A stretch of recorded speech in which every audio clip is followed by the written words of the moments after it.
Bienvenue sur Africa 24. Le procès de Laurent Gbagbo et Charles Blé Goudé devant la Cour pénale internationale se poursuit ce mercredi 5 avril 2017. L'ex-président ivoirien et son ancien ministre de la Jeunesse sont accusés de crimes contre l'humanité, des faits commis après la présidentielle de novembre 2010. Africa 24 vous propose de suivre la suite des audiences de ce procès.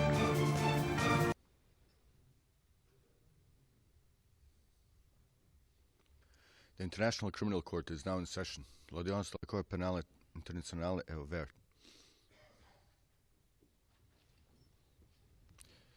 Please be seated. Veuillez vous asseoir.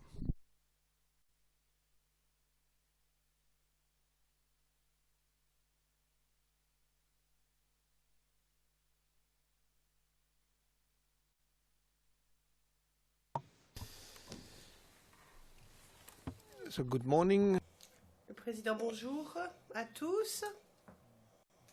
Bonjour à tous dans le prétoire. Bonjour à tous dans la galerie. Je pense que je dois rendre la parole au représentant du bureau du procureur.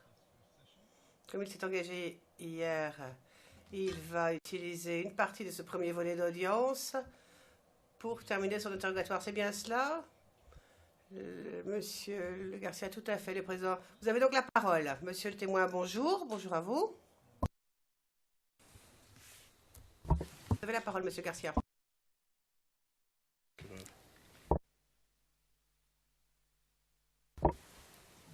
Alors hier, monsieur le témoin, simplement pour vous remettre dans les faits, on s'est laissé sur un point, vous étiez en train de nous parler des amis que M. Charles Blé Goudé connaissait depuis fort longtemps, depuis toujours, selon vos mots. Vous avez mentionné un dénommé Awa Stallone. Pourriez-vous nous dire un peu plus de qui est cette personne, Awa Stallone? Awa Stallone, c'est un ami de Charles Blé Goudé. Je l'ai vu parce qu'il était aussi président d'un club de football. Et voilà, c'est tout ce que je peux dire. Il était aussi quelqu'un qui était engagé pour la victoire du président Laurent Gbagbo. Mais il était souvent avec Charles Blé Goudé.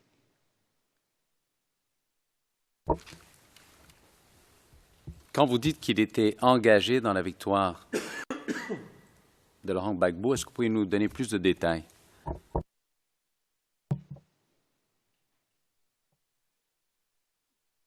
Je veux dire ainsi que là où souvent on voyait Charles Blé Goudé faire des meetings de mobilisation, on le voyait à ses côtés, Awa Stallone, Richard Dakouri, voilà.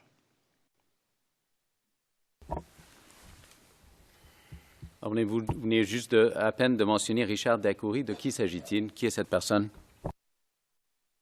Richard Dakouri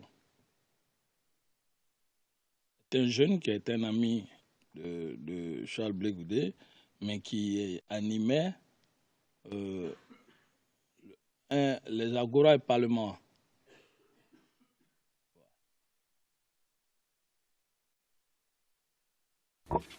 Vous dites qu'il animait. Qu'est-ce qu'il faisait au juste aux Agora et Parlement? Prenez les 5 secondes, monsieur le témoin.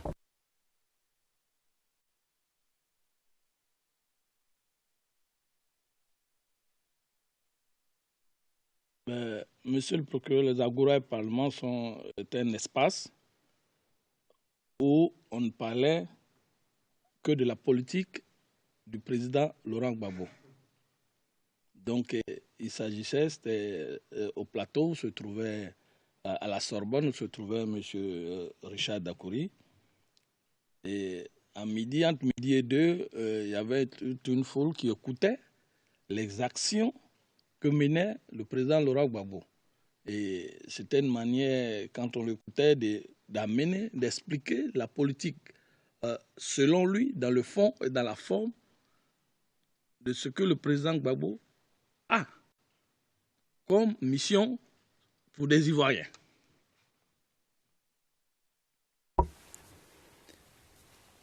Hier, vous nous avez également mentionné une personne du nom de Idriss Ouattara. Pourriez-vous nous donner de l'information sur cette personne? Qui est-elle?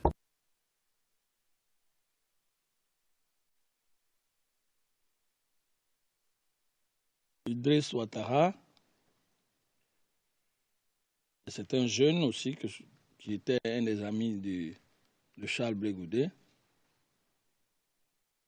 Voilà, qui était aussi un des partisans pour la victoire du président Gbagbo.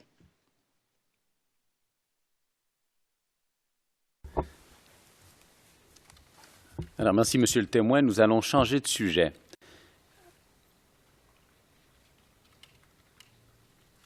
Premièrement, j'imagine que vous avez déjà entendu parler de la galaxie patriotique. Oui. Pouvez-vous nous expliquer en vos mots en quoi consistait la galaxie patriotique?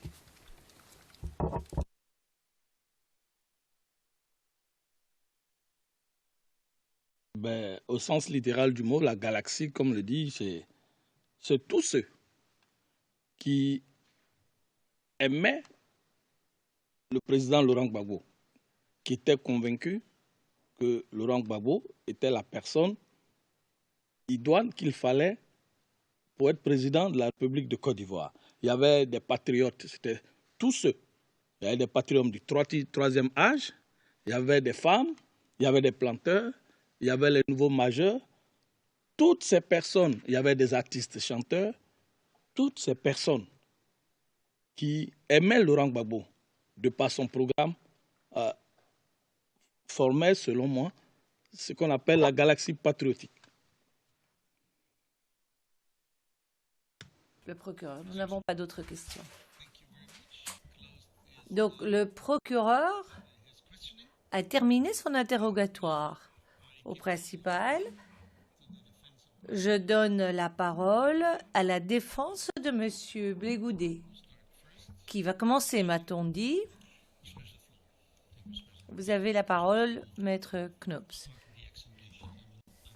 Monsieur le Président, c'est mon collègue qui va commencer. J'aurai peut-être moi-même quelques questions à la fin de son interrogatoire. Le Président, merci, Maître Knops. Maître Zoukou, je vous cède la parole. Je vous remercie, Monsieur le Président, Mesdames et Messieurs de la Cour. Bonjour et bonjour, Monsieur le témoin. Je suis Maître Zoukou Seri, avocat au barreau de Bruxelles, et j'interviens pour la défense de M. Charles Blé Goudé, ici présent. Monsieur le témoin, à propos de vos relations avec M. Charles Blé Goudé, avant votre rencontre avec M. Charles Blé Goudé en ses bureaux, dont vous avez fait cas devant la Chambre, ici, à Angers, l'aviez-vous déjà rencontré? Non. Merci. Après votre rencontre avec donc M. Charles Blé Goudé au siège du COGEP, dont vous avez également parlé, il s'agissait donc de la seconde rencontre, où les choses ne se sont pas passées comme vous l'avez souhaité, avez-vous continué de voir M. Charles Blé Goudé et vous a-t-il confié des missions?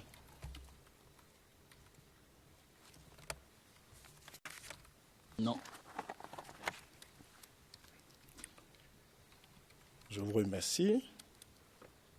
J'ai besoin également, Monsieur le témoin, d'un certain nombre de précisions sur votre localisation durant la crise post-électorale. Aurais-je tort si je dis que, au cours de la crise post-électorale, vous étiez... Where have you been? Oui, mais où étiez-vous? C'est vrai.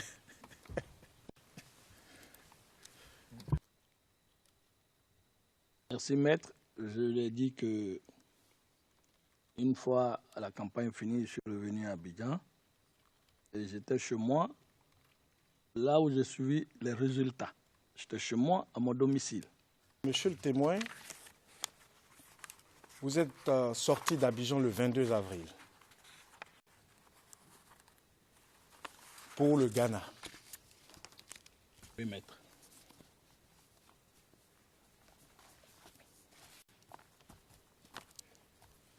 Et au Ghana, est-il exact de dire que vous avez eu des contacts avec les nouvelles autorités qui s'étaient installées en Côte d'Ivoire après la crise post-électorale?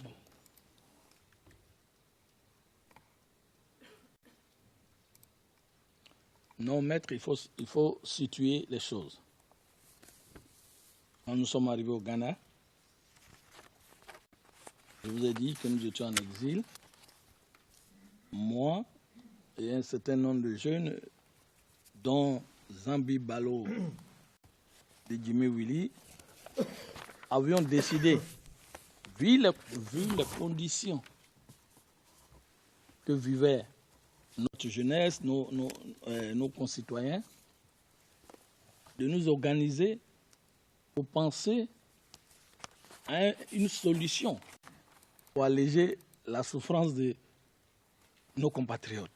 C'est ainsi que nous avons créé le Comité national pour la réconciliation et le retour en Côte d'Ivoire, le Comité national des réfugiés. Et il y avait un autre dont j'étais le président, et il y avait un autre truc de réfugiés dirigé par M. Brown. Voilà. Ok. Je vous remercie.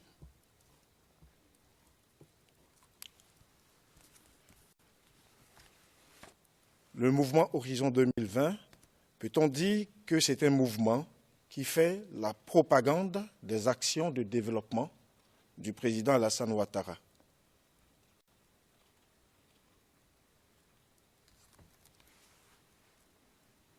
Maître, je vous l'ai dit, Horizon 2020 a deux buts. 1, la réconciliation. 2, se projeter dans le futur en parlant effectivement des actions de développement du président Alassane Ouattara.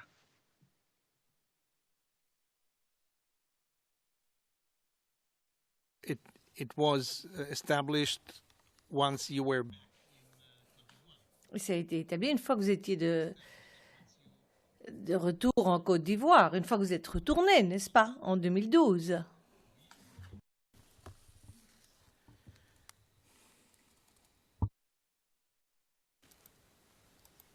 Merci, Monsieur le Président. Je pose la question parce que dans sa déclaration, le témoin est plus précis. Et c'est cette déclaration que je m'apprêtais à lire sous la référence donc, que j'ai donnée tout à l'heure, et dans laquelle donc le témoin dit « Mais je fais mes missions, j'ai créé mon Which mouvement. » line? Which line? Ah oui, Quelle ligne? 1201 à 1206.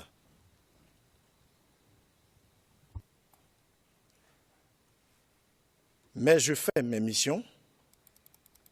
J'ai créé mon mouvement qui s'appelle Horizon 2020, qui est un mouvement qui fait la propagande des actions de développement du président Ouattara et qui est mon mouvement de cohésion et de paix.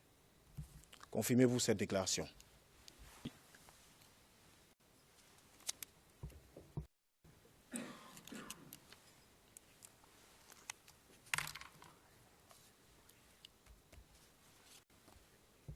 Well, it's what he said before. Le juge président, c'est ce qu'il a dit précédemment, sans utiliser le terme propagande, mais enfin c'est fort semblable. Je crois que nous nous comprenons, Monsieur le Président.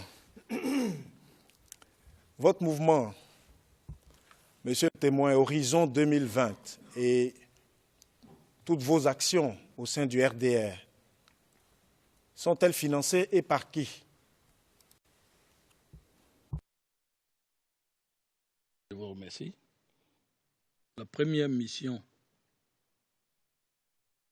je me souviens, qui a consisté avant la visite du président de la République, son Excellence Alassane Ouattara à l'Ouest, avec l'honorable Soro, Alphonse, à l'ouest, a été financé, selon ce que l'honorable Soro m'a dit.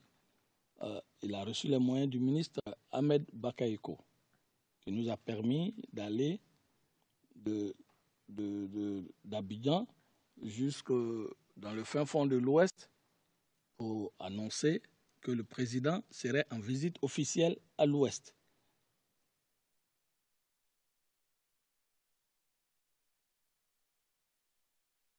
Je l'ai dit. Et les autres missions, comme je l'ai dit, quand j'avais des meetings dans des zones où nous avions une forte jeunesse LMP et où nous devions nous rendre pour les sensibiliser à la paix et à la cohésion, à la nécessité d'aller à la paix et à la cohésion, j'allais m'adresser officiellement au ministre, au secrétaire général. Je vous pose une dernière question. Monsieur Laurent Gbagbo est-il toujours votre champion? Êtes-vous toujours gbagboïste?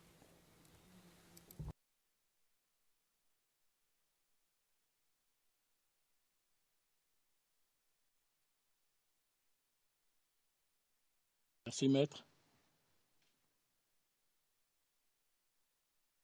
Aujourd'hui,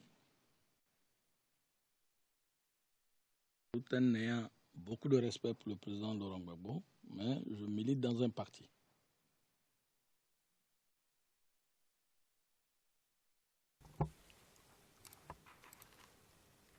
Je vous remercie, M. Yaké, pour vos réponses. Mesdames, Messieurs de la Cour, j'en ai terminé et je vous remercie pour votre patience.